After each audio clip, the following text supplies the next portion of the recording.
Today, we remember Pearl Harbor. In the United States, it's Pearl Harbor Day. We remember 80 years ago, or 83 years ago, December 7th, 1941, when we were sucker punched. The Japanese attacked Pearl Harbor and over 2,400 Americans were killed. 66 were Catholic priests serving as Navy chaplains. I'm sure there was Protestant chaplains who gave their lives that day as well. For some reason, I couldn't find that number.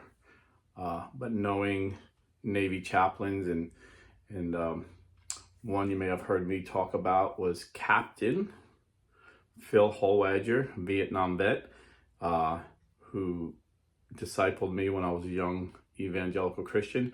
Had a major impact on my life and was very heroic in the Vietnam War. In fact, I think I need to dedicate a whole video to Captain Holwadger. But out of the 66 Catholic priests, the Navy identified the first victim as Lieutenant J.G. Father Aloysius Schmidt, 32 years old. I believe he was on the USS Oklahoma, if I'm not mistaken, and it took on a lot of water, and there were 1,800 sailors trapped, literally trapped. They were going to drown to death, a horrible death.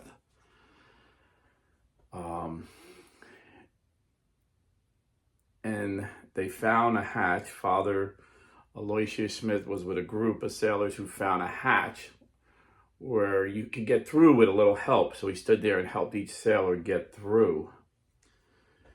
Now, it was funny when I was a civilian, when I was in the military, we helped some civilians. I think it was like a blood drive or Red Cross. And it was like a really big event. We had to organize everything.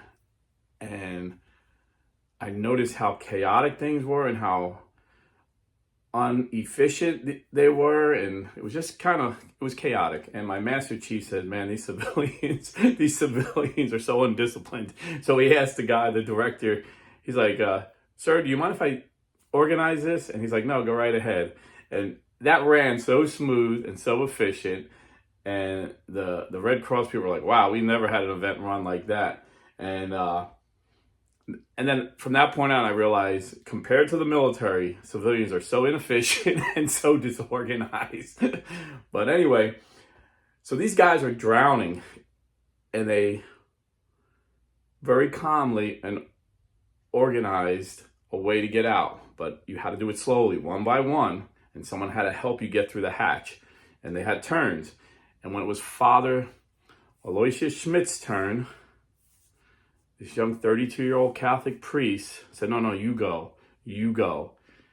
And he let everyone go in front of him. And he went down with the ship and died. There's no greater love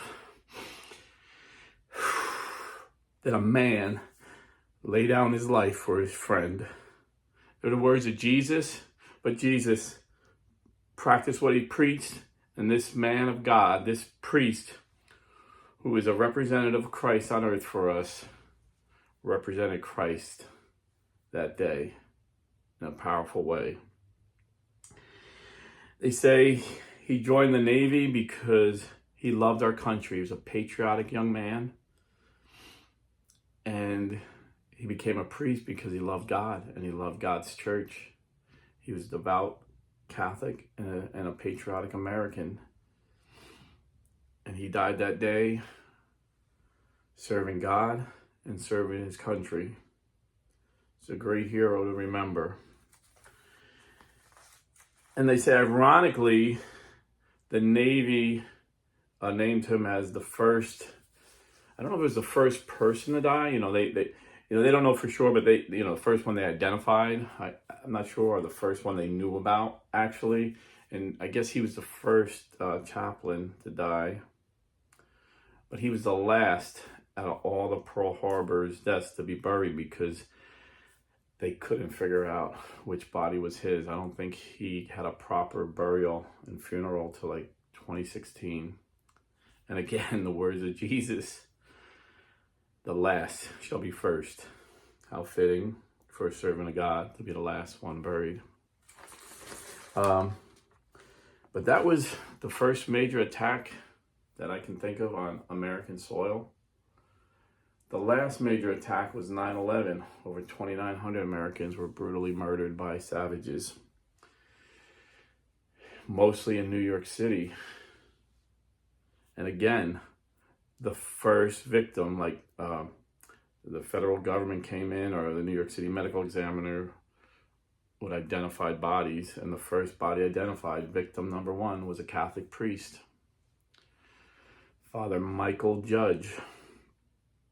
Father Michael Judge was a chaplain for the New York City Fire Department, and he ran in to the Twin Towers with all the firemen when everybody else was running out.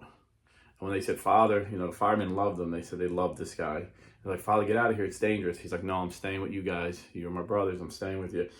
And he prayed for people dying, let them, bless people, encourage people, was bandaging people up, like doing whatever he could do. And then when the towers fell, he died. And those towers, again, there is no greater love that a man laid down his life for his friend. And there's a picture I seen. I wish I had the cool edit, and I would show you the picture. It's a beautiful picture of his brother fireman carrying his dead body out. Very touching picture, a beautiful picture. And the fireman in Newman said it's fitting that he was victim number one, because he was number one in so many people's eyes. He was always there to help anyone. He would go where no one would go. They told a story about a man in New York who was going to kill himself, but he said, first I'm going to kill my wife and children. And the detectives went to talk to him, and they asked Father Judge to go, because they knew him. And Father Judge said to the guy, hey, come on, let's go have a cup of coffee and just talk. And the guy laid down his gun. And Father Judge saved that family that day and saved that man. During the AIDS epidemic in New York City, everyone was petrified to go visit an AIDS patient. These people suffered a horrible death alone, and no one would touch them. So they would be lonely, untouched, scared, knowing they were going to die, knowing there was no hope at this time. And then people were afraid because they were gay, and so many of them were gay, like, oh, they might think I'm gay if I go. People were more worried about what other people thought than what God wanted. But Father Michael Judge went and ministered to these AIDS victims. They said he would rub their feet. That was the only contact with humans they ever had. Even the nurses and everybody wouldn't touch them. They'd be all like wrapped up in like nuclear waste gear, and sticking needles in them, like with gloves. And Father Judge would massage their feet and tell them Jesus loves you. He would hold people at the moment of their death, read them their last rites, anoint them with oil, pray for them, and hold them like little children as they died. If that's not saintly, I don't know what is. That's Father Michael Judge, another Catholic chaplain. I had Archbishop Broglio. He had just been nominated like a couple weeks before to be president of the USCCB on this channel, and I interviewed him. But we talked mostly about his job as the Archbishop of military service and all the Catholic priests that are chaplains that are under his authority. And he told me so many stories that I never heard about heroic Navy chaplains. I'm going to come to think of it, I'll put it up on my community board. You can check it out. But we have such a great history of Catholic priests and military chaplains that, I think we should really honor these men and read their stories to our children and our grandchildren, because these are great examples to us. Again, there's no greater love than a man lay down his life for a friend. So remember Father Michael Judge from 9/11 and Father Aloysius Schmidt from Pearl Harbor. and take this day to pray for the souls of World War II. We had many great men give their lives to keep us free from the tyranny of the imperial Japanese government and the Nazi German government. If any one of them would have took us over, we'd have no freedom. And I just want to end with these words from Father Michael Judge. He wrote this prayer, and they say the firemen keep this prayer in their firehouses. They actually named the ferry after him. Father Aloysius Smith from Pearl Harbor, they named the ship after him. So the people that know these priests know what saintly men they were, and they honor them. But here's a little prayer from Father Michael Judge. I think this says it all. Lord, take me where you want me to go.